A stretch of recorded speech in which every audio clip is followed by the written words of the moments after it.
Bharatiya Samaj party के राष्ट्रीय अधिवेशन महाराष्ट्र की धरती पर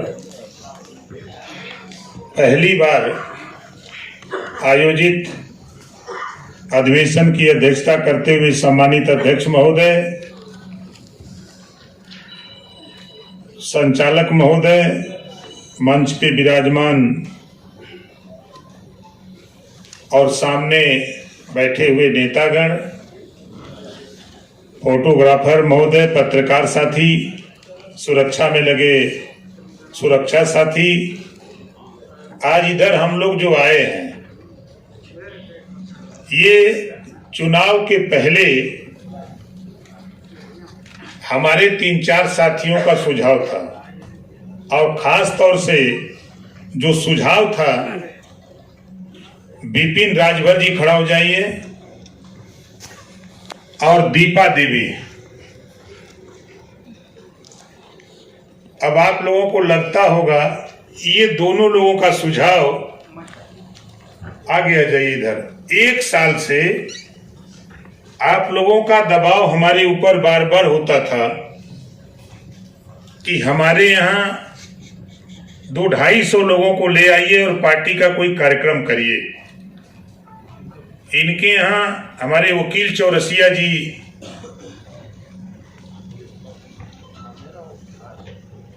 चौरसिया जी से संबंध अच्छा होने की वजह से सुझाव आता रहा। बंबई में आया था चुनाव के पहले, तो मैं घोषणा करके यहाँ गया था कि चुनाव की तिथि या चुनाव संपन्न होने के बाद हम लोग तय करेंगे और आपकी भावना की कदर करेंगे। आप दोनों लोगों के अनुरोध पर, निवेदन पर आज हम लोग बंबई की धरती पर राष्ट्रीय अधिवेशन कर रहे हैं। अब आप समझिए, सोचिए, पार्टी के समर्थक हैं, नेता नहीं हैं, पार्टी के समर्थक हैं। यूपी में भी अगर कार्यक्रम होता है तो वहां भी ये दोनों लोग पहुंच जाते हैं। बंबई में कार्यक्रम कहीं हम करते हैं, दोनों लोग पहुंच जाते हैं। बिहार पहुंच जाते हैं। हम दिल्ली में इन दोनों लोगों को देखा और पार्टी के पदाधिकारी नहीं है। आप सोच लीजिए, इतने लोग आपको आगे बढ़ाने के लिए बगैर पदाधिकारी काम कर रहे हैं। इसी बात को हम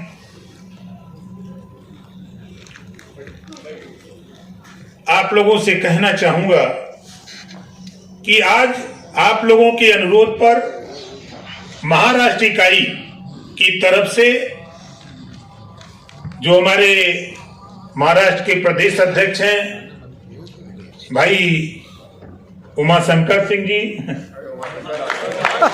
मैं इनको सिंह की उपाधि हम इस नाते देते हैं, इनको जो काम हम देते हैं वो सिंह की तरह करते हैं तो राजभर।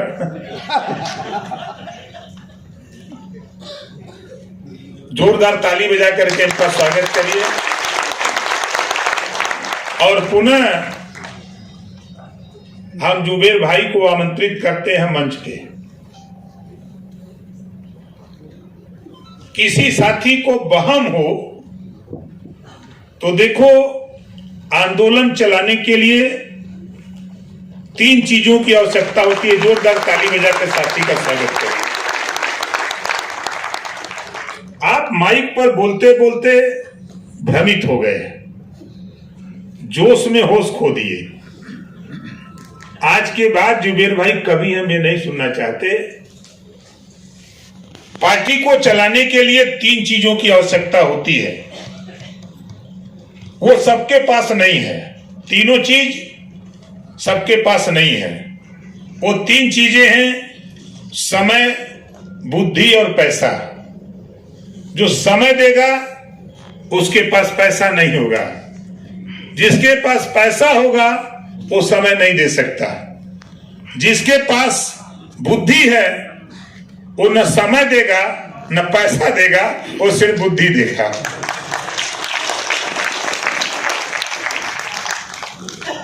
बैठ जाइए। तो साथी, मेरा कहने का तात्पर्य कि हम आपके बीच में कल भी नहीं थे, आज भी नहीं। हम आपका काम कर रहे थे, पार्टी का काम कर रहे थे। किसी प्रेस के यहाँ जाते थे, किसी नेता के यहाँ जाते थे, पत्रकारों से बातचीत करते थे। देश में जो बड़े बड़े टॉप पत्रकार हैं उनसे वार्ता करते थे, उनके मालिक से बात करते रहे। और महाराष्ट्र इकाई को मैं सभी जो साथी लगे रहे कार्यक्रम को सफल बनाने में, उन सभी साथियों को धन्यवाद देता हूं कि आज पार्टी के प्रचार प्रसार में हम लोगों की संख्या यहां हम लोग जानबूझ के कम आए हैं। भाई जितना चादर है उतना ना पसारा जाए, जानबूझ करके। लेकिन प्रचार कलकत्ता में हो रहा है। आप समझ लीजिए कि देश का सबसे बड़ा चैनल बीबीसी लंदन तो दुनिया की समाचार एजेंसी, वहां से प्रकाशित हुआ है कल समाचार अब राष्ट्रीय अधिवेशन का। पार्टी छोटी है लेकिन बीबीसी लंदन टेकअप कर लिया। आपका एबीपी, टीवी9, एनडीटीवी, जितने भी राष्ट्रीय चैनल, कल सभी चैनलों ने आपके कार्यक्रम को प्रसारित किया। ये उपलब्धि है, प्रचार प्रसार हो रहा है। जो लोग कहते थे कि पार्टी खत्म, अब वो प्रचार कर रहे हैं कि बंबई में क्या कर गया हूं। भाई बंबई आए हैं अधिवेशन करने। बहुत से साथी हमारे नेता, कुछ मैं समय समय पर, जब कल भी था थोड़ी टाइम, आज भी थोड़ी टाइम था, कुछ सवालात साथियों ने पैदा किया। अच्छा किया, सवाल होना भी चाहिए ताकि जानकारी उसकी मिलती है। एक साथी ने कहा हम अकेले एक जाति से चुनाव नहीं जीत सकते। 100% सही है। क्या समाजवादी पार्टी एक जाति से चुनाव जीत सकती है? कहा 403 सीटें यूपी में है, एक जाति से जीत सकती है? आपको ले चलता हूं भारतीय जनता पार्टी, देश की सत्ता की पार्टी। उत्तर प्रदेश में भारतीय जनता पार्टी का कोर वोट बनिया वोट है और दूसरा कोई कोर वोट नहीं है।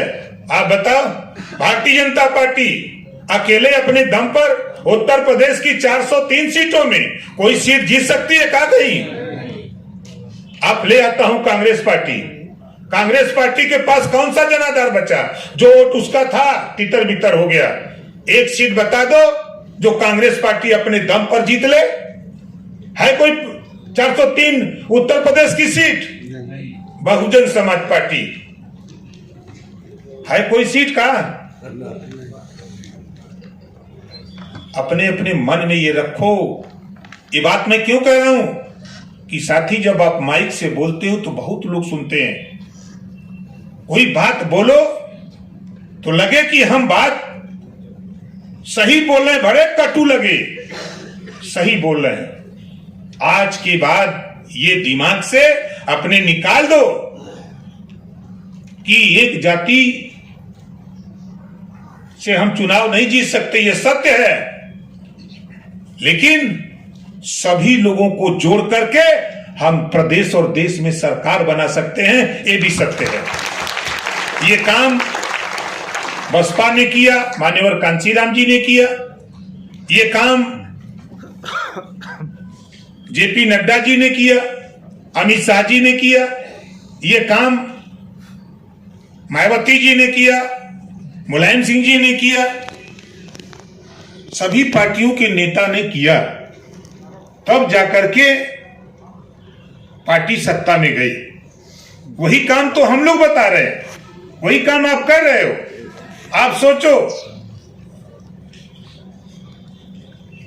आज अधिवेशन हो रहा है, उपलब्धि।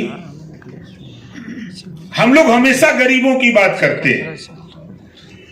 हम सब लोग लगभग यहाँ ज्यादातर यूपी के लोग हैं, बिहार से कुछ साथी हैं। पहले हमने कहा था, आज के लगभग 22 साल पहले, गरीबों के बच्चों के होमगार्ड की वर्दी सत्ता में जाने के बाद हटा के मानूंगा। और पहली बार जब सत्ता में गया तो गरीबों के बच्चे जो होमगार्ड की वर्दी पहन के सरकारी स्कूल में जाते थे, उनको होमगार्ड की वर्दी हटाकर नया यूनिफॉर्म दिलाने का काम किया गया। ये भूल गए। इस बात को हमारा कोई नेता नहीं बोलता। माइक पर चढ़ता है, माइक पकड़ लेता है।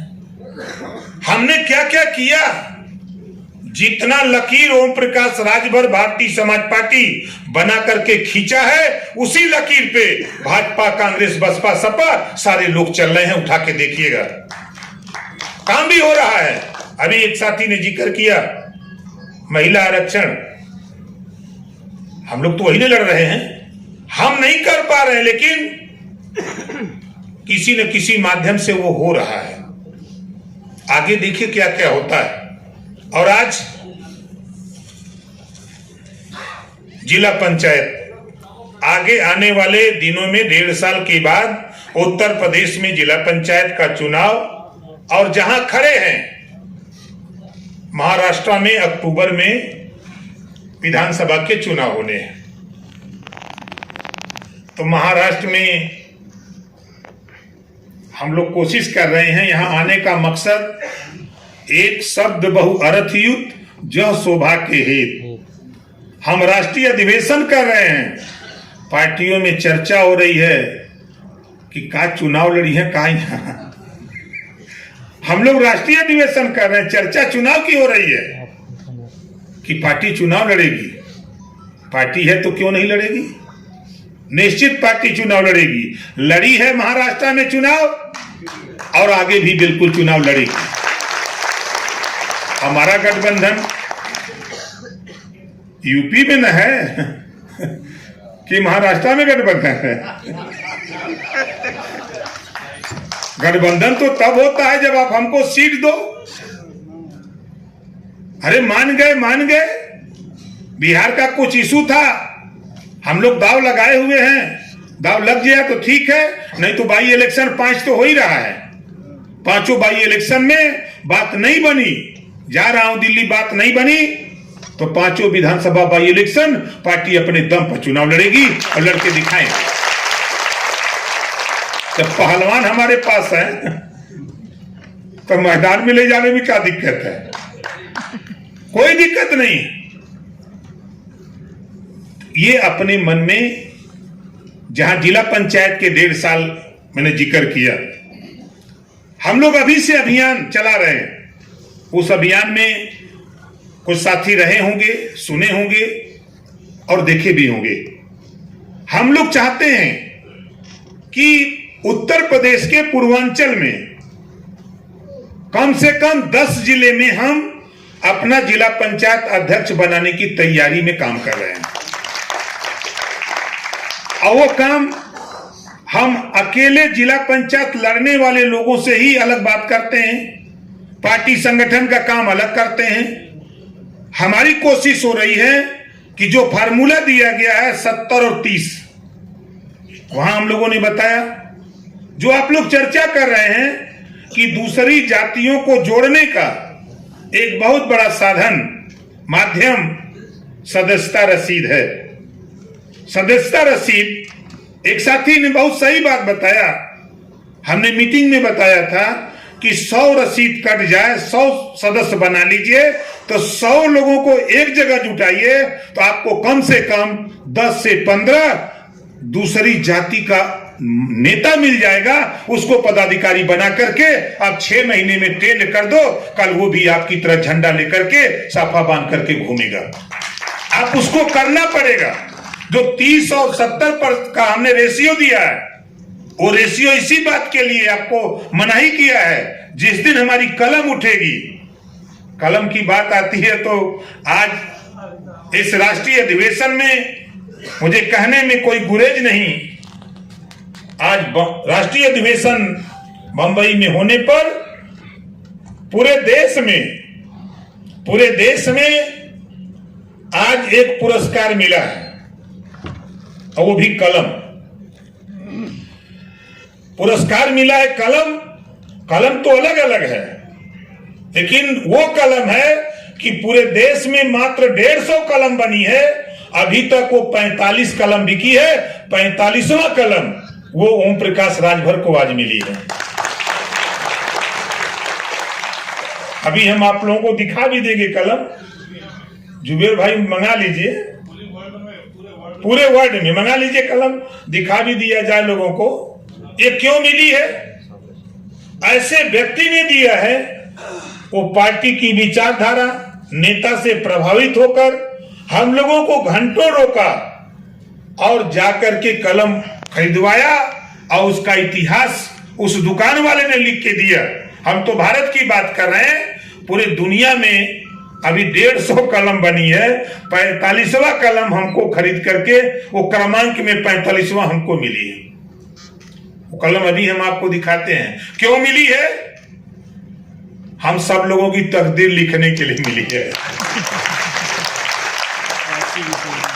और आश्चर्य होगा, बड़ा मंथन हो रहा था, सभी लोग मंथन कर रहे थे। हम तमाम नेताओं से चर्चा करते रहे कि चुनाव चिन्ह बदला जाए, चुनाव चिन्ह बदला जाए। कई चुनाव से हम लोग दिग्भ्रमित रहे कि सिंबल बदला जाए, फिर ये होता था कि प्रचार प्रसार। लेकिन फैसले साथियों, कभी कभी कड़े फैसले लिए जाते हैं और जो समाज हित में फैसले लिए जा रहे हैं। विगत लोकसभा चुनाव हुआ और छड़ी और हॉकी का इतना भ्रांति रहती है कि लोकसभा के चुनाव में लगभग 48,000 वोट हॉकी पे चला गया। तब मैंने प्रण कर लिया कि चाहे दुनिया एक तरफ हो जाए, पार्टी के नेता भी अगर एक तरफ होंगे, तब भी हम अड़ करके चुनाव चिन्ह ऐसा ले आएंगे कि हमारा नेता कहीं खड़ा होगा तो उसको भी बोलने में मजा आएगा। एक बच्ची ने कल मुझसे सवाल किया कि चाचा जी, चाबी आपने क्यों लिया, छड़ी क्यों छोड़ दिया? हमने एक लाइन में बच्ची को बताया कि political power is the master की क्या होता है? तो बच्ची ने बताया चाबी। हम के निशान क्या है? कहें चाबी। सामने दरवाजा बंद था, एक ताला छोटा सा लगा था। हमने कहा उस ताले को खोलने के लिए बच्ची, आप बताओ बेटा किस चीज की जरूरत है? तो बेटी ने कहा कि चाबी की। हमने कहा कि जो तेरी तकदीर बंद है अंदर, उसी ताले को खोल करके तेरी तकदीर खोल करके अंदर जाने के लिए, तेरे लिए जो शिक्षा, स्वास्थ्य, रोजगार, नौकरी के दरवाजे बंद हैं, इसी चाबी से खोल करके अंदर हम प्रवेश करना चाहते हैं। बेटी बहुत प्रभावित हुई, जो बच्ची थी बहुत प्रभावित हुई। कहीं नेताजी मैं मान गया। ये चाबी के संबंध में आप लोग सोच रहे हैं कि प्रचार नहीं हो रहा है। आपसे ज्यादा तो आपका विरोधी प्रचार कर रहा है। आपसे ज्यादा कोई विरोधी कह रहा है कि देख ले, डर के मारे चाबी ले लेना। कोई कहता यार बहुत सूझबूझ से काम किए, चाबी ले लिए। एक समाजवादी पार्टी के नेता, हमारे बहुत शुभचिंतक भी हैं, सपा में हैं, भैया, तो उन्होंने कहा कि नेताजी चाबी क्यों ले लिए? हमके तो हर ताला बन का है बदे साइकिल का है। तो खैर, चाबी का प्रचार बहुत आसान। हमारे जितने नेता हैं, सभी नेता अपने वाहन में, मोटरसाइकिल हो चाहे 4 चक्का गाड़ी हो, अपने वाहन में सिर्फ आप झंडा लगा लो। पहले यहां से जाने के बाद आपको लखनऊ झंडा बन चुका है, गाड़ी का झंडा, और मकान पे दरवाजे पर झंडा टांगने का साथियों की तरफ से सुझाव आया कि हर गांव में 10 झंडे टंगे। तो पहले तो हम खुद टांगे, जो हम नेता हैं, चाहे हम राष्ट्रीय अध्यक्ष हों, चाहे प्रदेश के नेता हों, चाहे राष्ट्रीय कमेटी के हों, प्रदेश के कमेटी किसी विंग के हों, हम सभी नेता अपनी गाड़ी में, अपने मकान के दर पर, दरवाजे पर हम अपना झंडा टांग दें। उसके बाद अपने गांव में जो पार्टी के समर्थक हैं, डोनेटेड हैं, उनको भी झंडा टांगने के लिए झंडा हम लोग उपलब्ध करा देंगे। ऑर्डर दिया गया है, हमारे साथी यहीं बैठे हैं, हमारे अशोक अग्रवाल जी, इनको ऑर्डर मिला हुआ है, वो दिए हुए हैं। जोरदार ताली बजा करके स्वागत करिए। तो सामान हम लोग जुटा रहे हैं। अब आप लोगों को लगता रहा होगा कि हम वो चीज आपके बीच में ले आ रहे हैं कि लोग परेशान हो जाएंगे कि कैसे इतने जल्दी प्रचार प्रसार हो गया। उस काम में भी हम लोग लगे। और दूसरी चीज साथियों, मैं आपको बता दूं कि आज रिहर्सल राष्ट्रीय अधिवेशन में हमारे नेता बोले हैं, अगर मुझे परमानेंट यहां बैठना होता या यहां जो परमानेंट रहे होंगे वो बता सकते हैं कि भाषण देने में, काम करने का तरीका बताने में बिहार का जिलाध्यक्ष 1 नंबर निकला। अरवल का जिलाध्यक्ष है। आ जाइए भाई। इन्होंने अपने जिले में कार्यक्रम कराया था, मैं गया था। और ये नौजवान, आप देख लीजिए इस नौजवान की शक्ल सूरत, आप यकीन नहीं कर सकते। और आपको बता दूं, 15 से 16 हजार की भीड़, 15 से 16 हजार की भीड़ उस इलाके में जहां गोला बारूद चलता है, नक्सलाइट एरिया कहा जाता है, औरंगाबाद का इलाका, उस इलाके में धमकी मिली। नौजवान ने कहा और नेताओं ने बताया, हमने कहा यार देखो, जो डर गया वो मर गया। उसके बाद इन्होंने कहा जिलाध्यक्ष जी ने कि अध्यक्ष जी अब आप आइए, आप कौन दिखाते हैं। और जो मैं वहां देखा और यहां जो मैं कल था, आप लोग ईमानदारी से बताओ, इनके भाषण से, इनके विचार से, इनके जो सुझाव से कितने लोग सहमत हुए थे? हाथ उठाइए। अब सोचिए कि बाहर यूपी यूपी पिछड़ गया। बोलिए पिछड़ गया कि नहीं पिछड़ गया? बिहार बाजी मार ले गया। इस अधिवेशन में अगर कंपटीशन कराया जाए सबका, अगर हम तो भाई जब तक थे तब की बात कर रहा हूं, उसमें जो मैंने पाया और आप लोगों ने भी मुहर लगाया, तो मकसद साथी लक्ष्य एक, और लक्ष्य की प्राप्ति के लिए मेहनत, और मेहनत पूरी निष्ठा ईमानदारी से। जो भी व्यक्ति लक्ष्य को पाना चाहता है, बहुत से लोग सोचते हैं कि जल्दी हमको निगम मिल जाए, कोई सोचता है कि हम जल्दी एमएलसी बन जाए, कोई सोचता है कि जल्दी हम एमएलए बन जाए। आप सोचो कि प्रधान बनने के लिए कितनी मेहनत करनी पड़ती है। जरा देखो कि आप अगर एमएलए बनना चाहते हो तो उस विधानसभा में 2000 वकील पैदा करो, वही 2000 वकील आपको विधानसभा में एमएलए बना करके भेज देगा। वो तो करो। और देखो ओम प्रकाश राजभर, कभी मैंने पीछे मुड़ के नहीं देखा। हाँ, इतना जानता था कि पीछे मैं किया हूं तो क्या हो रहा है। हमारे पतिराम जी हैं, पूरी पार्टी, हम लोग 2 आदमी, ये ड्राइवर भी थे, ये ड्राइवर भी थे और हम राष्ट्रीय नेता थे। ये गाड़ी चलाते थे, हम जब भाषण देते थे तो ये सदस्य बनाते थे, संगठन में जोड़ते थे। जोड़ते जोड़ते आपको आश्चर्य होगा, इनको ले जाकर के हमने ऐसे नेता के सामने चुनाव लड़ा दिया कि नाम आने के बाद लोग कांपते थे। महाराजगंज जिले के लक्ष्मीपुर विधानसभा और अमरमणि त्रिपाठी के खिलाफ पर्चा भरवा दिया। हम लोग काम करने वाले लोगों को खोजते रहते हैं कि कैसे उनको आगे बढ़ाया जाए। और आप साथी सोचते होंगे कि नेता नहीं जानते। आप ये समझ लो कि हम ओम प्रकाश राजभर वो चीज है कि चिड़िया अगर उड़ती हुई जा रही हो तो मैं बता दूं ये कहां बैठेगी। और आप चिड़िया से सीखो। आप बताओ, बरसात शुरू होने के पहले जून के महीने में आप देखते होंगे पेड़ में एक गौरैया अपना घर बनाती है। आप बताओ, उसको इंजीनियरिंग कहीं सिखाया गया क्या? कितना बढ़िया वो इंजीनियर है। कोई कॉलेज कहीं उस चिड़िया के लिए पढ़ने के लिए है क्या? आपसे ज्यादा वो विद्वान है क्या? लेकिन विद्वत्ता उसकी देखिए, वो मन लक्ष्य बनाया कि मुझे अपना घोंसला बनाना है।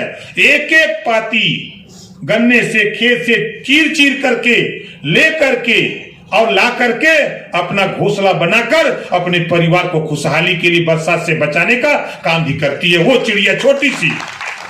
और हम अगर उस चिड़िया से अपनी तुलना करें तो हम कितने ताकतवर हैं। हम कितने ताकतवर हैं।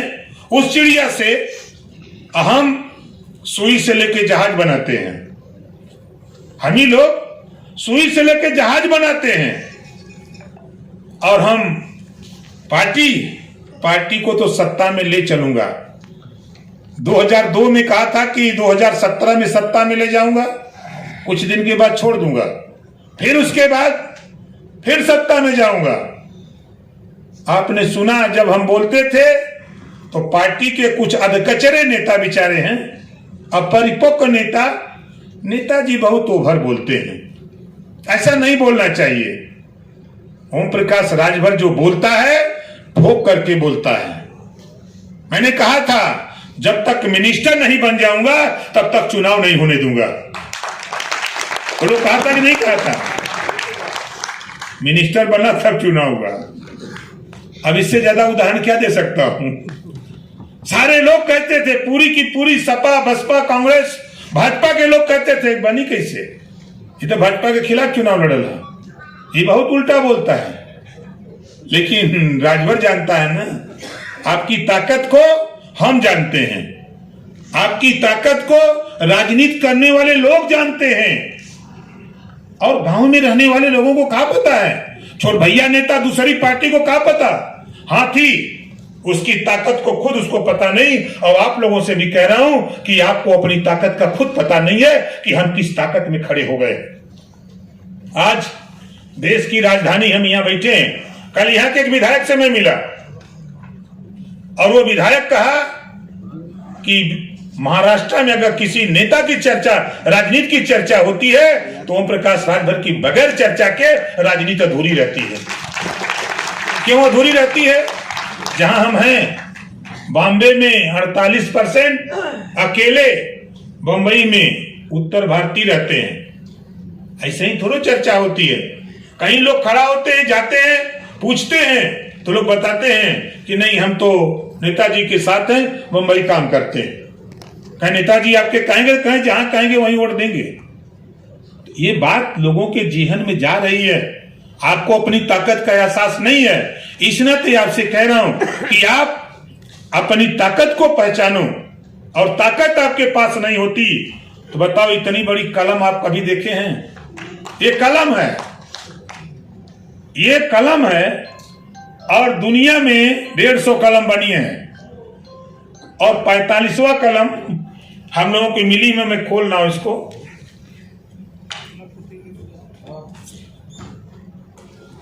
अब देखिए कितनी व्यवस्थित है ये। अब इसके बाद हम कलम निकाल रहे हैं।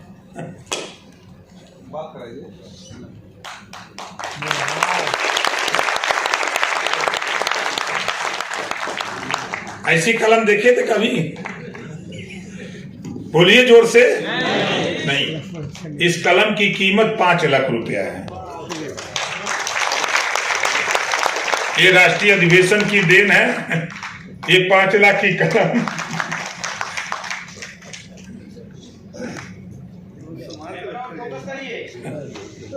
ये है कलम। ये अब आप लोगों के भविष्य लिखने के लिए कलम मिली है। तो ये समझ लीजिए कि यहां आने के बाद हम खुद हतप्रभ थे जब वो साथी ने बिल दिया और इस पे लिखा हुआ है, बिल पे लिखा हुआ है, क्रमांक पड़ा है कि 45वें नंबर पे ये कलम खरीद करके ओम प्रकाश राजभर राष्ट्रीय अध्यक्ष सुहेल देव भारतीय समाज पार्टी को दी जा रही है। ये है कलम। तो ये क्यों मिली, इसके विषय में आप जानो। इसके पीछे अगर कोई खड़ा है तो मोहम्मद जुबैर खड़े हैं। हम जो आज आपके बीच में नहीं थे, 20 उद्योगपति जुटे थे और सभी लोगों ने फोन करके बुलाया और लोग कहे जहां कहिए वहां आ जाए। मैंने कहा कि यहां हमारा कोई ठिकाना नहीं है। उन्होंने अपने घर सबको बुलाया, उद्योगपतियों को, वहीं बातचीत हुई। सभी लोगों ने कहा कि भाई देश में नेता हो तो ओम प्रकाश राजभर जैसा।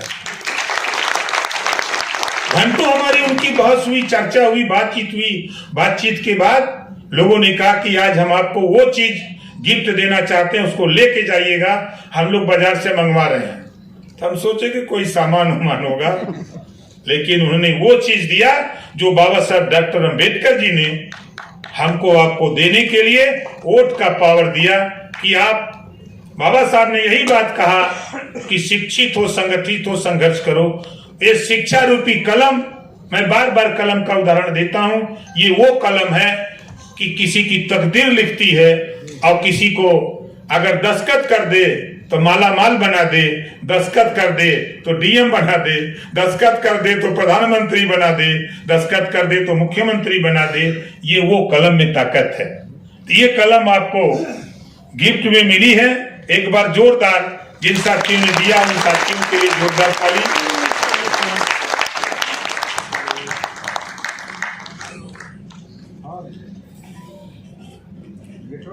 तो काफी समय से आप लोग आए हैं, तो दो चीजें, तो जो लोग पहली बार बंबई आए हैं जरा हाथ उठा दीजिए। जो लोग पहली बार आए हैं, थोड़ा समय अभाव रहा, नहीं हमारी कोशिश थी लेकिन हम लोग थोड़ा समय अभाव के नाते नहीं कर पाए।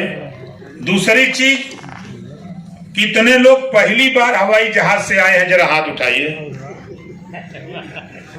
पहली बार आए हैं, तो जो लोग पहली बार आए हैं उनको तो मजा आया होगा। अब आप सोचो ये किसकी देन है? नहीं, मेरी देन नहीं, ये भारतीय समाज पार्टी की देन है कि आज आप जहाज से चल करके बंबई आए हो।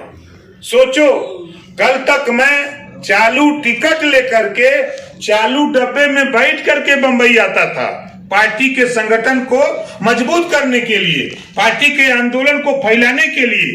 मैं चालू टिकट लेकर के 26 घंटा 28 घंटा, जब महानगरी से, कभी पवन से, तो कभी वो एक आती है और ट्रेन शाम को कामायनी, तो हम जब उससे आते थे तो 28 घंटा 30 घंटा चालू टिकट लेकर के कभी खड़े होके कभी बैठ करके आते थे। और आज आप लोग सोचो, नए जो साथी जो हवाई जहाज से आए हो, ये किसी की देन नहीं, ये भारतीय समाज पार्टी के नेताओं के संघर्षों की देन है कि आज अभी तो कुछ लोग आए हो, अभी तो कुछ लोग आए हो, थोड़ी मेहनत करो, पूरी की पूरी जहाज भारतीय समाज पार्टी से बुक करा करके ले आऊंगा। मेहनत करो, सब कुछ मिलेगा। ये तो एक झांकी थी, अभी पूरा खेल।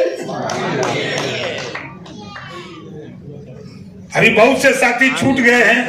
सुबह फोन किए कि नेताजी हम लोग तो छूट गए, हमको थोड़ा धैर्य रखिए, आप लोग छूट गए हैं।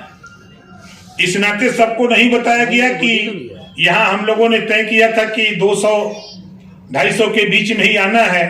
तो हम लोग भ्रम में रहे कि सूचना सबको दे देंगे तो हजारों की संख्या हो जाएगी, तो रहने खाने और व्यवस्था के संबंध को लेकर तो हम लोग हिचकते इतने लोग इधर आए हैं भटकते भटकते। तो साथी देखिए, एक साथी का सुझाव आया, मंत्री जी बोला था, कल मैं बैठ के सुन रहा था कि नेताओं को जोड़ना। कांसी राम जी एक उदाहरण देते थे, नेता किसी पार्टी का है आप उसको मत जोड़ो, आप उसको मत जोड़ो, वो आपके साथ नहीं रहेगा। आपको जोड़ना है। जैसे एक उदाहरण कांशीराम जी देते थे, हम लोगों को सिखाया था, धोबी का गधा जिस खूंटे में बंधा, आप जाओ डंडा लेके, उसका जो रस्सी है छोड़ दो जिसमें बंधा है, और हाँक करके उसको 1 किलोमीटर दूर पहुंचा दो। आप चले आओ घर, अपने सो जाओ रात को, फिर सुबह उठ के जाओ तो आपको वो गधा उसी खूंटे पे मिलेगा। कांशीराम जी कहते थे, वो गधा जिसको आपने शाम को छोड़ के ले जाके 1 किलोमीटर दूर हाँक दिया कि तुम भाग जाओ, लेकिन वो घूम करके फिर उसी खूंटे पर आ जाता है। आप उसको सुबह अगर अपनी पीठ पर ला दोगे तो आपकी पीठ फोड़ देगा, उसको वहीं उतार दोगे और आप हॉस्पिटल चले जाओगे। एक कांशीराम जी सिखाए कि आप जनता के बीच में जाओ, 50 लोगों के बीच में जाकर के 1 घंटा समझाओ तो आपको 10 लोग मिल जाएंगे जो आपको मंजिल तक पहुंचाने का काम करेंगे, और वो आपका पार्टी का संगठन और झंडा लेके काम करेंगे। नेता आएगा वो चुनाव लड़ने के लिए आएगा। एक उदाहरण मैं बता दूं, एक नेता हमारे पास आए, अक्सर कई लोग आते हैं, लेकिन एक उदाहरण एक की बता रहा हूं। नेता साहब ही बहुत नेता मजबूत हैं, आप इनको पार्टी में रखिए, थोड़ा इज्जत इनका ठीक ठाक करिए। तो उस समय मैं मिनिस्टर था, पिछली बार मैं बैठा लिया, अपने पास बैठा लिया, चाय पानी उसको बड़ा ठीक ठाक कराता रहा, कराते कराते फिर छोड़ दिया। फिर उसके बाद 3-4 दिन के बाद फिर वो आ गए लीवा के, अब उसको हम अंदर बुला लिए, और जो लीवा आए थे वो बाहर भटक रहे हैं। अब जो हमसे कहे कि इस नेता का थोड़ा ख्याल रखिएगा, अब वही नेता हमको गरियाने लगे। अच्छा, काली कैला न तो लग गए भाई, चलो हम इतना दिन से काम करते थे, बाहर टारा था ही। तो फिर हमको खबर लगी तो हमने बुलवाया, ले जाके अकेले कमरे में कहा कि आप बताओ, आप ही ने कहा था कि साहब इसका ख्याल रखना, इनको इज्जत देना, तो हम इनको इज्जत दे रहे तो बुरा क्यों लग रहा तुमको? क्या साहब गलती हो गई। देखो, राजनीति सीखो, हम सभी लोगों से कह रहा हूं, डायरेक्ट सीधे ओम प्रकाश राजभर से मत मिलाओ। अगर हमारा ब्लॉक अध्यक्ष है तो कम से कम 15 दिन ब्लॉक अध्यक्ष घुमाओ उनको। अगर उनके पास 4 चक्का गाड़ी तो उसी में बैठ के घूमो। विधानसभा अध्यक्ष, हमारे प्रदेश के नेता हो चाहे राष्ट्रीय नेता हो, अगर चाहे प्रदेश अध्यक्ष हो, कोई हो, अगर कोई बड़ा नेता अपने को बनता है तो पहले ब्लॉक अध्यक्ष से मिलो, तब इधर आओ। 10 दिन वो मजा काट ले। अब एकाएक डायरेक्ट लिया देते हो तो आपकी इज्जत कम हो जाती है। बोलो सही है कि नहीं है? अब यहाँ आ जाता है, यहाँ जगह है ये नहीं है, अब कुर्सी पर कुर्सी, कुर्सी पर कुर्सी हम लोग लगा रहे, तो क्या करें? तो आप लोग कहते हो कि अब नेता गड़बड़ हो रहे हैं, तो कान के कच्चे हो रहे हैं। हम तो समझा रहे हैं, आप लोग समझ ही नहीं रहे। तो जनता के बीच में, जैसा साथी ने कहा कि चौपाल निश्चित है। आप देखो, हमारे पश्चिम के साथी हैं, उत्तर प्रदेश के पश्चिम के साथी हैं। जब हम लोग प्रेमचंद कश्यप सहित तमाम लोगों को पकड़ा गया, आंदोलन चलाए कश्यप समाज में, 4000, 6000, 8000, 10,000 कश्यप जुटने लगा। फिर हम लोगों ने बंजारा को टेकअप किया, नहीं हमारे प्रेमचंद जी हैं, हमारे पश्चिम के। अच्छा, कोई बात नहीं, कई हमारे नेता हैं। जब हम कहते थे बंजारा तो लोग कहते साहब कहाँ हैं? हमने कहा अच्छा रुको, अब हमको चलना पड़ेगा। मैं गया अलीगढ़ के अतरौली का कार्यक्रम, जहां 20,000 बंजारा जुटा दिया, चाहे इटावा में कम से कम 15-16,000 बंजारा जुटा दिया, चाहे वो एटा कासगंज हो, तो आपके मैनपुरी हो, तमाम जगह जाकर के हम लोगों ने 4,000, 6,000, 8,000 बंजारा को जुटाया। तब लोगों ने कहा कि नहीं साहब, हम लोगों से गलती हुई। और आपको बता दूं कि आज के तारीख में जो सब 19% यूपी में मुसलमान है, कोई ऐसा बस्ती नहीं है कि जहां भारतीय समाज पार्टी ओम प्रकाश राजभर की चर्चा ना हो रही हो। वो 4 बेशक वोट नहीं दे रहा, उसके दिमाग में भ्रम है। उस भ्रम को हम धीरे धीरे हम निकाल रहे हैं, और वो दिन दूर नहीं। आप देखिएगा कि जिस तरह मुलायम सिंह जी को नेता माना था, हम उसी के बीच से हम नेता निकाल करके गाजी बाबर जैसे लोगों को खड़ा कर देंगे तो उन्हीं को नेता मान लेगा और साथ खड़ा हो जाएगा। ये काम करूंगा और काम कर रहे हैं। ऐसे नहीं हम लोग घूम रहे हैं, हम लोग भी वाच कर रहे हैं। हर कम्युनिटी के लोग, अखिलेश यादव जी से क्या यादव दुखी नहीं है? बहुत से ऐसे गरीब कमजोर हैं जो बेचारे दुखी हैं। भारतीय जनता पार्टी में जो लोग हैं सब सुखी हो रहे हैं। वहां भी लोग आपके साथ आने को आतुर हैं। कांग्रेस के लोग आतुर हैं, बसपा के लोग आतुर हैं।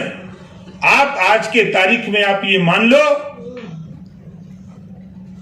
बहुजन समाज पार्टी, अभी चर्चा हो रही थी, बसपा के 2 नेता थे बड़े, मिले, कहा आपने तो वो काम कर दिया, कांसी राम जी के मिशन को अगर आगे कोई बढ़ा रहा है, बाबा साहब डॉक्टर अम्बेडकर जी को के मिशन को, तो ओम प्रकाश राजभर के अलावा कोई नहीं बढ़ा रहा है। ये वो कह रहे थे। और ये कहे कि आपने वो कर दिया कि आज बसपा एक सीट पर, जिस पार्टी में मैं एमएलए, जिस पार्टी में एमएलए के टिकट मांग रहा था, जिस पार्टी में मैं जिलाध्यक्ष था, जिलाध्यक्ष के रह के काम किया, आज उस पार्टी के पास बेशक जनाधार हो, लेकिन रिजल्ट बहुजन समाज पार्टी के पास 1 एमएलए, कांग्रेस पार्टी देश की सत्ता की पार्टी यूपी में उसके 2 एमएलए, और भारतीय समाज पार्टी के पास 6 एमएलए हैं। ये चर्चा है। वो गिनती में जो चुनाव आयोग के पास रिजल्ट है, 6 एमएलए हम लोग हैं। स्वागत करिए, आपके सामने है। अभी चाहे हंसुराम जी हो, चाहे दूधराम जी हो, ये लोग सदनों में बैठते हैं तो 10 मिनट के बाद भाग जाते हैं। वो दोनों लोगों को हम लोग देखते हैं, पकड़ ले आते हैं, पकड़ाओ भाई कहाँ है। फोन किया गया, कहें जहाजिए छूट गए, हम जानते हैं छूट जाएगी। तो आप सोचो कि हम बनारस से, हम बुंदेलखंड में जाकर के कालूराम प्रजापति को पकड़ लिए। ये कालूराम प्रजापति काम अपना कर रहे हैं। तो मकसद साथी हमारा जो कहने का तात्पर्य है कि जिन साथियों के दिमाग में पार्टी, अब आप ये समझ लो कि प्लेटफॉर्म तैयार कर दिए हो ट्रेन पकड़ने के लिए।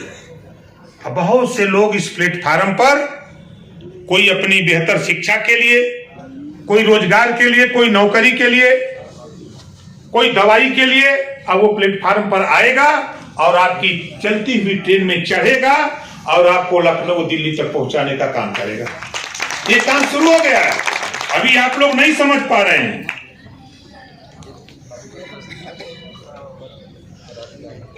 और दूसरी चीज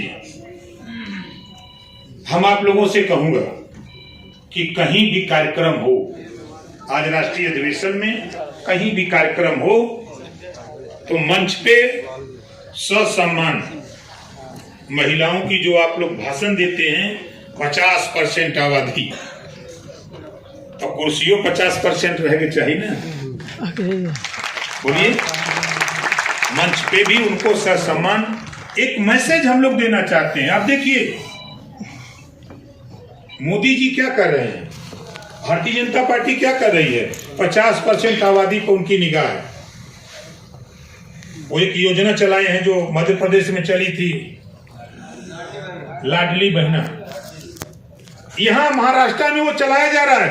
गांव में चले जाओ, अगर 50 महिला हैं, 100 महिला हो, अगर वहां खाली आप भाषण दे दो और कि भाई हमारी पार्टी शराबबंदी कराना चाहती है, बताओ कितने लोग समर्थन में हो, तो बता रहा हूं कि 100 की 100 महिला कहेंगे कि भाई जल्दी कराओ। इतना बड़ा योगदान, सबकी काट आपके पास, लेकिन आप ये नहीं बोलोगे। देखो हम भले ना बोले, अभी हम मंत्री हैं,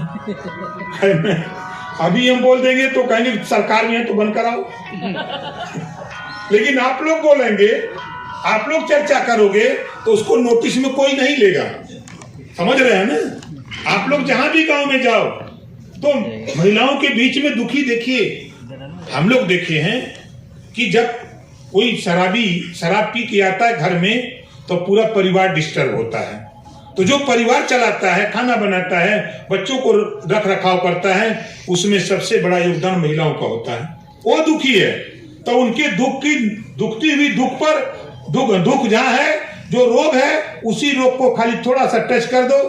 शराबबंदी की बात करो, देखो बता रहा हूं कि रसीद, आप चले जाओ ब्राह्मण की बस्ती में, राजपूत की बस्ती में, यादव की बस्ती में, पटेल की बस्ती में, चौहान, बिंद, केवट, मल्लाक, मुसलमान किसी की जाति की बस्ती में, चाहे जहां भी जाओ, शराबबंदी के नाम पर आप रसीद कटवा करके वहां से लौटोगे। धड़ल्ले से पैसा वो बक्सा से निकाल के लाके दे देंगे। लेकिन आप इस बात को कहोगे तब ना। अब जाके कहोगे कि हम मायावती जी को झटक देंगे, अखिलेश को पटक देंगे और मोदी जी को उतार देंगे, तो थोड़ा रुपया देगा कि देगा रुपया? तो रुपया और काट दो। देखिए, एक शब्द बहुअरथ युद्ध जय शोभा के है। आप शराबबंदी की बात कर रहे हैं, निशाना कहां है? ये बात ना तो सपा बोल सकती है, ना बसपा, ना कांग्रेस, ना भाजपा। सिर्फ अगर बोल सकता है कोई तो आप बोल सकते हो। ये बात अपने जीवन में आप रखो। जो लोग कहते हैं कि वहां जाने पर आप जाओ तो सही, हमने दिखाया, पश्चिमी उत्तर प्रदेश में जाकर के दिखाया। हर समाज के लोग, चाहे वो जाट हो, गुजर हो, चाहे जाटो हो, चाहे प्रजापति, पाल, अर्कवंशी, बंजारा, बहेलिया हो, चाहे मुसलमान, हर वर्ग, ब्राह्मण, राजपूत, हर वर्ग आपके साथ कंधे से कंधा मिला के चल रहा है। तो आप जाओ तो सही। जब तक जाओगे नहीं, गोल थोड़ा मजबूत करो और ये कह देना कि बाहर से कोई नेता आवे हमको ताकत दे। आप इसका मतलब कि आप निकलते नहीं हो। लोग कहते हैं पैसा नहीं है, कैसे चले, गाड़ी में तेल नहीं है। देखो ओम प्रकाश राजभर से आप बताओ, भिखारी को यहाँ जितने लोग हो, भिखारी के घर ले जाके पैसा देते हो? बोलो कोई है ऐसा व्यक्ति धरती पर कि जो भिखारी के घर ले जाकर पैसा दे? भिखारी आता है मांगने। मैंने ट्रेन से सीखा हूं। मैं ट्रेन में एक दिन सफर कर रहा था, भिखारी आया, एक सूट बूट टाई लगाए हुए सज्जन बैठे थे, तो वो अपना भिखारी पैसा मांगा तो कहे कि चलो काम करो, तुम भीख मांग रहे हो। कहा भैया दे दीजिए, हो ना हो तो कोई बात नहीं। तो हाँ बहुत ऐंठ के बोल रहे हो। कहा तुम्हारा डेरा थे? कहा भिखारी कहा, अरे हमारी धंधा, हम भीख मांगा थे। तो बूट सूट टाई पहन ले हुआ तो बहुत बड़ा हुआ कहा। अब हम तो उसी का मुंह देख रहे कि भिखारी है कि राजा है। हम तो आश्चर्यचकित हो। अब दोनों में वाक युद्ध होने लगा, नौबत गाड़ी गोरा हो गई, हाथापाई वाली नौबत आ गई। तब तो मैं बीच में खड़ा हो गया, नहीं भैया हाथ जोड़ रहे हैं, मारी मारा ना करो। कहा आप चुप रहिए, भिखारी का आप चुप रहिए, हम इनकी औकात नाप देंगे आज। भैया तो भिखारी है। नेताजी आप देखा नेता हुआ, हमारी बात सुना, इनसे पूछा इनके पल्ले का रुपया हो। अब हम तो बड़े फेर में, अब हम कैसे पूछे? तो कह रहा कि हमारे पास 1 लाख रुपया है। जो बूट सूट टाई वाला था, कहा हमारे पास 1 लाख रुपया, तोरे पल्ले का रुपया है। और चट निकाला पासबुक और 6 लाख उसके खाते में था। कहा देखो मेरे पास 6 लाख है, अभी बैंक से निकाल दूंगा। और तुम कहां जाओगे? 1 लाख लेके घूम रहे हो। हम भीख नहीं मांग रहे हैं, हमारा धंधा है। तो भिखारी, अब सोचिए, भिखारी ने मुझे सिखाया। हमने कहा अच्छा भाई ऐसे क्यों बोल रहे हो आप? जब दोनों में ठंडा हुए तो हमने उसको बैठाया, पूछा कैसा क्यों बोल रहे? वो कहा कि देखिए नेताजी, हम लोगों को आप ही लोगों से सीख मिलती है कि जो नहीं देते हैं वो धीरे से कहते हैं कि आगे जाओ, आगे बढ़ो, आगे मिलेगा। ये बात अच्छी है कि वो इशारा करते हैं कि हम नहीं देंगे, हमारे पास नहीं है, आगे जाओगे तो मिलेगा। ये भिखारी कहता है। भिखारी का ज्ञान देखिए। और हम लोग सोचते हैं कि कोई हमारे घर आके रसीद कटावे, कोई घर आके रसीद कटाएगा। और मैं आपको बता दूं, इसी मुंबई में फिर कह रहा हूं, बड़े आरोप लगे बंबई के लोग पैसा उतार करके मुझे दे भी रहे थे, पंजाब के लोग दे रहे थे कि ले जाइए। हमने कहा कि नहीं, मैं अपने किराए से आता हूं, उधर से रिजर्वेशन चालू टिकट ले लो, या इधर से जाना हो। एक रिश्तेदार रहते थे, उनसे कहते थे तो वो टिकट निकलवा देते थे स्लीपर का, तो स्लीपर से चले जाते थे, और नहीं तो चालू टिकट लेके जाते थे। कभी हमने ये नहीं सोचा कि हम राष्ट्रीय अध्यक्ष हैं। हमारे मास्टर हीरालाल जी हैं। हम लोग जो पहली बार मैं आया तो ये मास्टर साहब थे, एक बड़े विद्वान बिरादरी के हम लोगों के थे, क्या नाम था, एमबी जी। अब वहां मंदिर पर, हनुमान जी के मंदिर पर मरोल पाइपलाइन, अब बैठे बैठे बैठे आधे लोग चले गए, अब 1 बज गया, 1:30 बज गया। हमने कहा कि अभी नहीं बोलने देंगे एमडी जी। हमने कहा कि अब बिने न मानती जलद हिजड़ गए बीत दिन 3। वो चौपाई मेरे मन में याद आई। मैंने कहा कि भाइयों, मास्टर साहब भी थे, हमने कहा कि मनोहर, मैं 1600 किलोमीटर दूर से आया हूं और एमडी साहब तो यहीं रोज सुनाते हैं, हमारी भी मात्र 2 मिनट आप लोग सुन लीजिए। तो कहता सुनाई दीजिए। तो 2 मिनट में हमने अपना जब सुनाया तो लोगों ने ताली बजा के कहा कि आप नेता घबराओ नहीं, हम लोग आपके साथ हैं, हमके साथ हो तो 10 रुपया की रसीद कटेगी। अब बंबई में 10 रुपया का मतलब है 2 रुपया मतलब क्या है। तो चर्च से सब लोगों ने पैसा दिया। हमने कहा कि रसीद अभी टाइम नहीं, अब हम लोग भी खा करके सोएंगे, सुबह रसीद दे देंगे। सुबह रसीद काटा। रसीद काटते काटते हम लोगों ने बनाते बनाते, किसी के पास जाओ, नहीं देगा तो ले गए आपका क्या, लेकिन हम एक टारगेट बनावे कि हमको रसीद काटने के लिए अपनी बात बताना है। एक बहुत बढ़िया फार्मूला हमने शराबबंदी का महिलाओं के बीच में। अरे यार देखो, ऐसे नकली दवाई बेचने वाले, नकली जंतर बेचने वाले जाते हैं तो सबसे ज्यादा महिलाओं से ही लेके पैसा भाग जाते हैं सब। भले जंतर काम न करे लेकिन आपकी जंतर तो काम वाली है। इस नाते आपसे कह रहा हूं। दूसरी चीज साथी, आप देखो कि जो मैं जिक्र कर रहा था महिलाओं के संबंध में, महिलाओं की तरफ से सुझाव आते हैं कि साहब जब बड़े बड़े कार्यक्रम होते हैं तो वहां हम लोगों की उपेक्षा होती है। तो भाई हम कहते हैं कि अच्छा चलो भाई, उपेक्षा नहीं होगी, आगे हम ठीक करेंगे। अब सोचिए कि फिर जब ये बात मेरे सामने आई तो मैं खुद महिला सम्मेलन कराना शुरू किया और मैं खुद मंच छोड़ करके नीचे आपको लेके बैठना शुरू किया। प्रमाण है, मैं कोशिश किया कि ये खुद अपना संचालन संभाले, ये अपना वक्ता श्रोता सब इकट्ठा करें। सारी व्यवस्था हम लोग मैनेज किए, इन लोगों को ला करके सामने करने का प्रयास किया कि 50% आबादी को भी हम लोग अपने साथ जोड़े। और बड़ा समर्थन मिला शराबबंदी के सवाल पे। जितना बड़ा समर्थन मिला, रुपया भी लोगों ने दिया, रैली में बढ़ चढ़ के हिस्सा भी लिया। और उसकी खबर देश के प्रधानमंत्री जी, गृह मंत्री जी और नड्डा जी जैसे लोग और मुख्यमंत्री जी जैसे लोग, आरएसएस के तमाम नेता लोगों ने कहा कि धरती पर एक नेता खाली ओम प्रकाश राजभर है जो इतनी भीड़ महिलाओं को जुटा सकता है, और किसी पार्टी और दल के पास हिम्मत नहीं। ये चर्चा दिल्ली में हुई, लखनऊ में हुई, आज भी होती है। आप लोग भी देखा, आप लोगों ने भी देखा। तो हम लोग मंच के नीचे बैठ के हम संदेश दे रहे थे, ये सिखा रहे थे कि देखो हम लोग अगर इनको आगे करेंगे तो पार्टी को ताकत मिलेगी। जब ताकत मिलेगी तो हम सब लोग ताकतवर होंगे, सत्ता में जाएंगे तो सत्ता में जाकर के हम जिस लड़ाई को लड़ रहे हैं उसको पूरा करेंगे। और आप लोगों से मैं फिर कह रहा हूं कि आपने इस इशू को, शराबबंदी वाला, आपने दूसरा चीज साथी, एक नारा अभी मैं 12 तारीख को भी हिदायत दिया था, थोड़ा रिहर्सल करो। आप सबसे कह रहा हूं रिहर्सल करो। देखो, राष्ट्रीय कांग्रेस पार्टी है, कांग्रेस पार्टी का नाम चुनाव आयोग में राष्ट्रीय कांग्रेस पार्टी है, इस समय राष्ट्रीय कांग्रेस पार्टी हो गया। तो प्रचार क्या होता है, कांग्रेस पार्टी होता है ना। आप लोग अपने मन में, जैसे यही मैंने देखा कि नेता कल भी आज भी नारा लगाते समय तन जाते हैं, जैसे तना जाते हैं।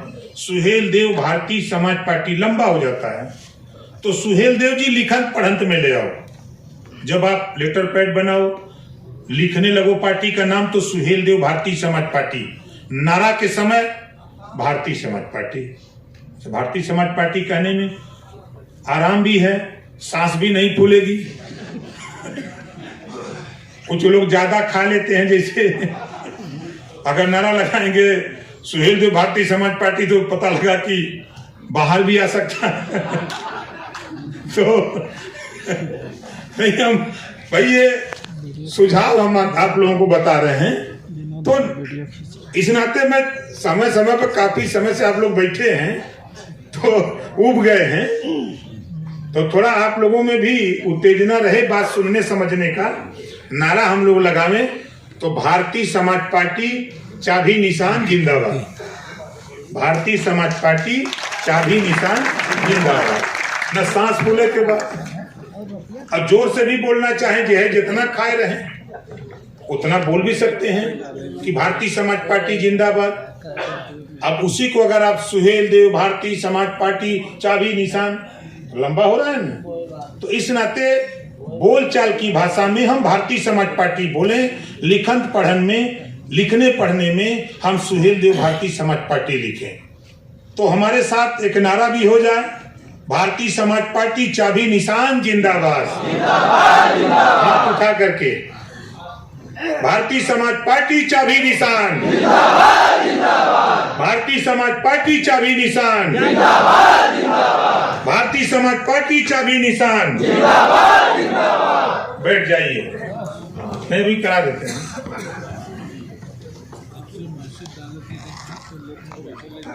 देखिए साथी, कुछ चीजें आप लोग आज यहाँ से सीख के जाओ। हमारा दुश्मन, राजनीतिक दुश्मन, इस समय आप अगर कोई भी आप सोशल मीडिया पर कोई भी पार्टी का व्यू डाल दो तो कोई कमेंट करे ना करे, लेकिन समाजवादी पार्टी सामने आ जाती है। आपके किसी भी पोस्ट पर अगर कमेंट आप देखोगे तो 100 कमेंट में अगर आया तो आपका खिलाफत लिखने वाला अगर कोई मिलेगा तो 95% नहीं बल्कि 98% समाजवादी पार्टी के लोग हैं। इनसे सावधान भी रहना है, इनको भी समझा देते हैं, हम समझा रहे हैं। अभी तो एक काम शुरू किया, दूसरा शुरू करने जा रहे हैं और हम समझा देंगे, वो ताकत आपके पास है। तो देखिए, एक जानकारी के लिए आप लोग रखिए कि पिछड़ों के उत्थान के लिए, पिछड़ी जाति के उत्थान के लिए, पिछड़ा वर्ग के उत्थान के लिए सबसे पहले एक काका कालेलकर आयोग गठन हुआ कांग्रेस के रिजिम में, वो रद्दी की टोकरी में पड़ा रहा। फिर मंडल आयोग गठित हुआ रद्दी की टोकरी में, फिर मंडल कमीशन रद्दी की टोकरी में। लेकिन स्वर्गीय बीपी सिंह जी आए और जब मंडल कमीशन चालू किया तो पढ़े लिखे लोगों को पता नहीं था कि मंडल कमीशन है क्या, मंडल कमीशन है क्या ये नहीं बता पाए। धीरे धीरे लोगों को जानकारी हुई कि मंडल कमीशन क्या है। उसी तरह 27% आरक्षण जब बीपी सिंह जी ने लागू किया तो प्रदेश में एक माहौल बना, उत्तर प्रदेश में, कि 27% आरक्षण का लाभ कुछ मजबूत जातियां उठा रही हैं, इसको बांट करके दिया जाए। तो हुकुम सिंह, लिखना चाहे तो लिख लें, हुकुम सिंह जी के नेतृत्व में सामाजिक न्याय कमेटी बनी। हुकुम सिंह जी के नेतृत्व में सामाजिक न्याय कमेटी बनी और ये कमेटी ने जब रिपोर्ट दिया तो राजनाथ सिंह जी मुख्यमंत्री थे, रिपोर्ट आते आते सरकार चली गई। लंबे समय तक 19 साल लगातार वो रिपोर्ट रद्दी की टोकरी में पड़ी रही और सपा बसपा की सरकार चलती रही। उसी बीच 17 में आपकी पार्टी से भारतीय जनता पार्टी का समझौता इसी इशू पर हुआ कि सामाजिक न्याय समिति की रिपोर्ट लागू किया जाए। बातें हो गई, सरकार बन गई, सरकार में आ गए, दबाव शुरू हुआ। दो बार माननीय मुख्यमंत्री योगी आदित्यनाथ जी से माननीय अमित शाह जी दिल्ली से आकर के लखनऊ में 2 बार पंचायत हुई कि बंटवारा कैसे हो, क्या क्या किया जाए। तो ये तय हुआ कि पुरानी रिपोर्ट है, नया बनवा लिया जाए। तो फिर राघवेंद्र सिंह जी के नेतृत्व में, पूर्व रिटायर्ड जज राघवेंद्र सिंह जी के नेतृत्व में फिर सामाजिक न्याय समिति का गठन हुआ। और उस समय सौभाग्य कह लीजिए, पिछड़ा वर्ग मेरे पास था। और जब पिछड़ा वर्ग मेरे पास था तो मैंने क्या किया कि चट लग करके रिपोर्ट तैयार करा लिया। 7, 9, 11 बंटवारा करा दिया। 7% पिछड़ा, 9% अति पिछड़ा, 11% सर्वाधिक पिछड़ा, 3 कैटेगरी बना दिया। उसको लागू कराने के लिए आप लोगों ने सुना होगा, कब सदन से लेकर के दिल्ली तक मैं लड़ता रहा। जब चुनाव नजदीक आ गया लोकसभा का, तो जब ये हुआ कि हम रोहिणी आयोग का गठन करेंगे, तो हमने कहा जब गठन होगा तब ओम प्रकाश राजभर फिर आपके साथ आएगा, लेकिन आप लागू नहीं कर रहे हो, हम आपके साथ नहीं रहेंगे। हम बेशक अकेले चुनाव लड़ लेंगे, लेकिन सामाजिक न्याय समिति की रिपोर्ट पर कोई समझौता नहीं। मैं छोड़ दिया किसके लिए? उन गरीब, कमजोर, पिछड़े, दलित, अल्पसंख्यक जिनको नहीं मिल रहा था हिस्सा। अब जब हिस्सा नहीं मिल रहा था छोड़ दिया। फिर उसके बाद प्रधानमंत्री जी बुलाए, उन्होंने कहा कि हम रोहिणी आयोग का गठन करते हैं, हम राष्ट्रीय स्तर पे आरक्षण का बंटवारा करेंगे, 27% आरक्षण का। रोहिणी आयोग की रिपोर्ट भी आ गई। पूर्व राष्ट्रपति जी के नेतृत्व में 5 सदस्यीय टीम बनी और टीम ने समीक्षा करके फाइनल रिपोर्ट दे दिया। अब उसको लागू कराने की बात है। अब आप बताओ, आप नहीं बोलोगे तो कौन बोलेगा? सपा बोलेगी, बसपा बोलेगी, कांग्रेस भाजपा बोलेगी। इस बात को मजबूती से कहीं भी मीटिंग दो, भाषण दो, चौपाल लगाओ, इस बात को कहो कि रोहिणी आयोग का रिपोर्ट हो, चाहे राघवेंद्र सिंह की सामाजिक न्याय समिति की रिपोर्ट हो, इसको लागू कराने के लिए भारतीय समाज पार्टी एड़ी से चोटी लगाई हुई है। आप इसका साथ दीजिए, आपका बेटा भी कल सिपाही दिखाई देगा। ये बात आप प्रजापति को, पाल को, चौहान को, बिंद को, केवट को, मल्ला को, राजभर को, आपको बंजारा को, बहेलिया को, आरा, कर्गवंशी को, जुल्हा को, दुनिया को, अंसारी को, अभी तो समझ में नहीं आता। लोग कहते हैं कि मुसलमान पिछड़ी जाति में आता है। पिछड़ा वर्ग संविधान में बाबा साहब डॉक्टर अंबेडकर जी ने 4 वर्ग बनाया। सामान्य वर्ग, इसमें तो मुसलमान नहीं ना है। पिछड़ा वर्ग, अनुसूचित जाति वर्ग, अनुसूचित जनजाति वर्ग, अनुसूचित और जनजाति वर्ग में तो हो नहीं। आप हो पिछड़ा वर्ग में, और आप अभी भ्रम में हो। तो पिछड़ा वर्ग के लिए 27% आरक्षण लागू है, आपको गुमराह करने के लिए, मुसलमानों को गुमराह करने के लिए। कभी रंगनाथ मिश्रा की कमेटी तो कभी सच्चर कमेटी बन जाती है। जो गति मुसलमान की है वही गति तो पिछड़ों की है। तेरा भी हक लूटा जा रहा है, हमारा भी हक लूटा जा रहा है। इसी बात को जिस दिन समझ जाओगे, समझा लोगे, उसी दिन उत्तर प्रदेश में तेरी सरकार बन जाएगी, कोई रोक नहीं सकता। लेकिन आप समझाओ तो सही। आप जाओ तो चौपाल में जाकर के इस बात को बताओ कि देखो, जो समिति की रिपोर्ट आई हुई है, बनी हुई है, इस बात को समझाओ। आप किसी भी पार्टी, आपको न भाजपा की बात करनी है, न सपा की, न कांग्रेस की, न बसपा की, किसी की शिकायत नहीं। हम क्या चाहते हैं, भारतीय समाज पार्टी क्या चाहती है, आप बोलने के लिए। अभी साथियों ने कहा, प्रस्ताव भी पास हुआ शिक्षा के सवाल पे, समान शिक्षा पर। आप बोल सकते हो, जब देश में एक देश एक राशन कार्ड, एक देश एक राशन कार्ड का कानून देश में पास हो सकता है, तो 1 नेशन 1 एजुकेशन का भी कानून देश में पास होना चाहिए।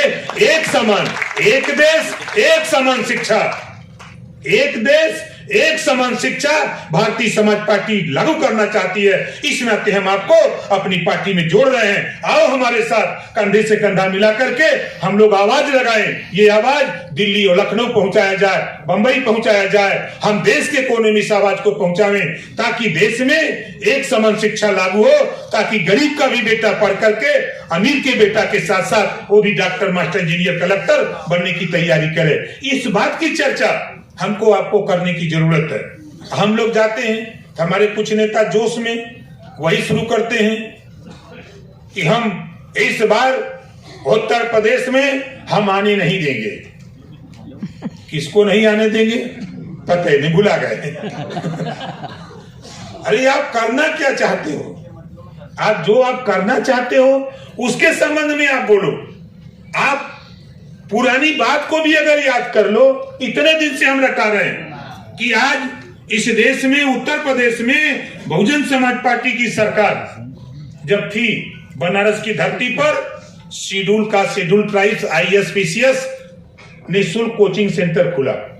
उसी बात को लेके हमारा झगड़ा, बहुत सी चीजों को लेके झगड़ा। मायावती जी से मैं ऐसे थोड़ा लड़ता था कि अगर संविधान में 4 जातियां हैं, जब 4 जातियां, चारों जाति में गरीब है, 4 वर्ग है ना, सामान्य वर्ग, पिछड़ा वर्ग, अनुसूचित और जनजाति वर्ग, तो अगर 2 वर्ग के लिए निःशुल्क कोचिंग की व्यवस्था ISPCS की, तो 2 वर्ग जो सामान्य वर्ग और पिछड़ा वर्ग बचा है, इनके बेटा बेटी के, इनके बच्चों के लिए भी ISPCS निःशुल्क कोचिंग सेंटर उत्तर प्रदेश में खुलना चाहिए। इस बात का झगड़ा हमारा मायावती जी से था, और हमारा कोई लेन देन नहीं था, उनका कोई डांड का झगड़ा नहीं था। इन चीजों को लेकर के मुद्दों पर हम झगड़ा करते हैं। और आप सोचते हैं कि बेशक आपको हमारी बात, हमारे कुछ नेता जो नए दूसरी पार्टियों की विचारों को सुनते सुनते जब आते हैं, पार्टी ज्वाइन करते हैं, तो कहते हैं यार नेता ही बहुत उरे बोलते हैं। नेता उरे नहीं बोलते हैं, हम थोड़ा कड़ा बोलते हैं।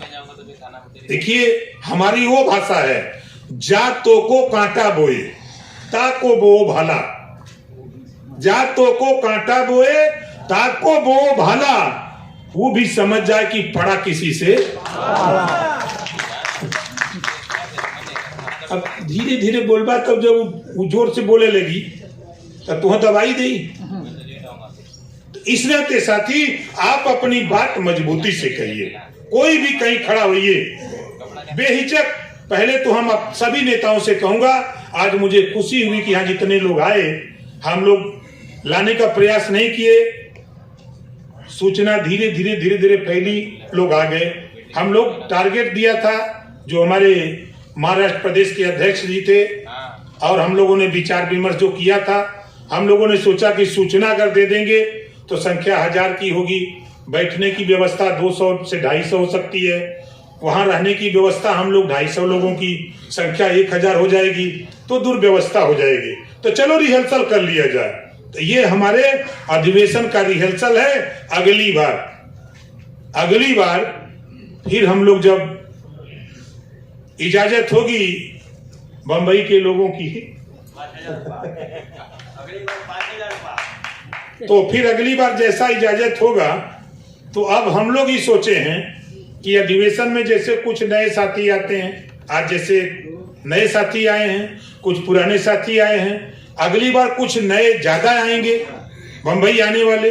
तो उस बार हम सोच रहे हैं कि लंबा, कम से कम 4 से 5 दिन का अधिवेशन हो। समय दे दिया जाए, जैसे कि 10 बजे से हम कार्यक्रम चलाएं और 2 बजे छोड़ दें, या 3 बजे। हम 10 से 2 बजे तक का ही कार्यक्रम 4 घंटे का चलावें, उसके बाद छोड़ दें। आप अगर 2 बजे छोड़ देंगे तो हमको अंदाज है कि वो अपने हिताई नेताई संगी साथी बंबई में घूम भी लेंगे, रात को वहां रह भी लेंगे, और सुबह खा पी करके 10 बजे हाजिर भी हो जाएंगे। आपका फिर कार्यक्रम शुरू हो जाएगा, तो उनको घूमने का भी मौका मिल जाएगा, और जो बैठे बैठे लगातार उबन होने लगती है, उससे भी निजात मिल जाएगी। तो इस पे हम लोग विचार विमर्श करेंगे, और बंबई के साथियों का इजाजत होगा तो बंबई करेंगे, नहीं तो फिर हम कलकत्ता की तरफ भी मूव करेंगे। घुमाते रहेंगे, थोड़ा आप लोग को टूर कराते रहेंगे, और राष्ट्रीय अधिवेशन होता रहेगा जगह जगह। चूंकि बंबई से हमारा लगाव है, बंबई से हमारा खुद का लगाव है, कि बंबई के लोग बेशक पैसा नहीं देते, लेकिन पैसा खर्च करते हैं खूब। पैसा नहीं देते लेकिन पैसा खूब खर्च करते हैं। वो जैसे एक झुकती है दुनिया, झुकाने वाला चाहिए। रुपया तो इनके पास है, खर्चा कराने वाला चाहिए।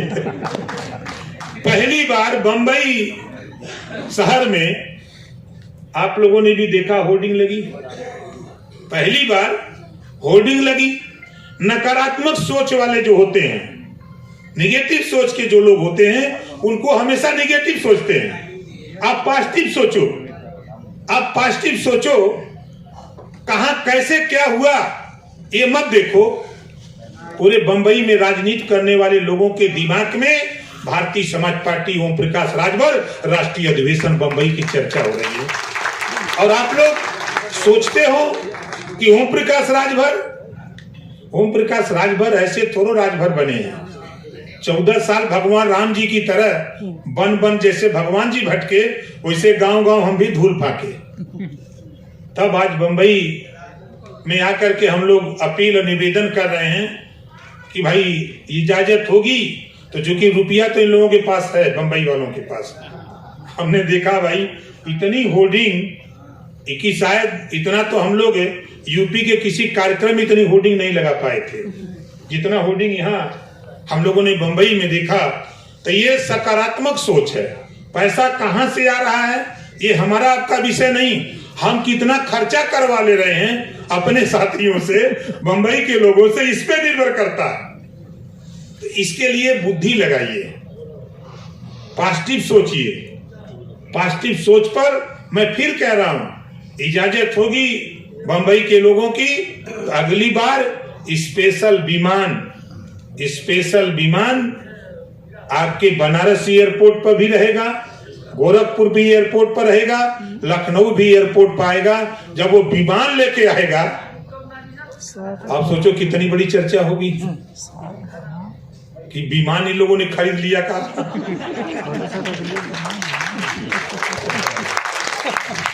तो हम आपको उस मुकाम पे पहुंचाएंगे, इतना आप लोगों को आश्वस्त करता हूं आज अधिवेशन में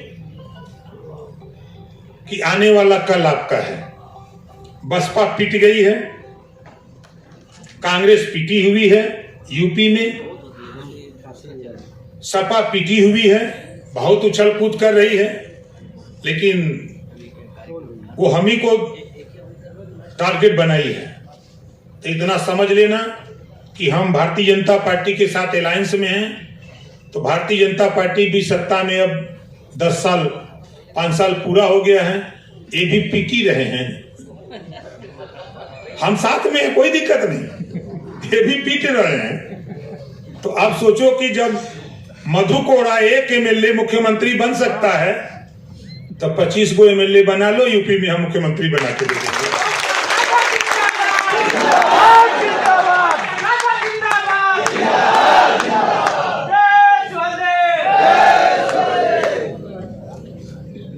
कि बुद्धि तो हमने बहुत इकट्ठा किया है, थोड़ी थोड़ी बुद्धि आप लोगों से, थोड़ी बंबई के लोगों से, थोड़ी उद्योगपतियों से, सबसे मैं हासिल करता रहता हूं और अध्ययन करता रहता हूं सबसे।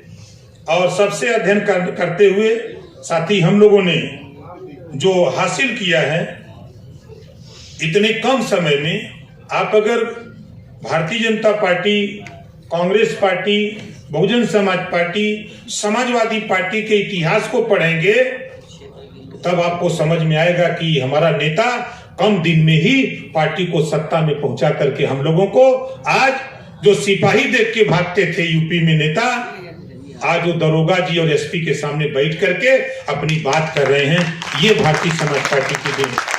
आप दूसरे के दरवाजे जाते थे पैरोकारी के लिए, आज आप खुद पैरोकार जाकर के दूसरे का पैरोकारी कर रहे हैं, मदद कर रहे हैं गरीबों का।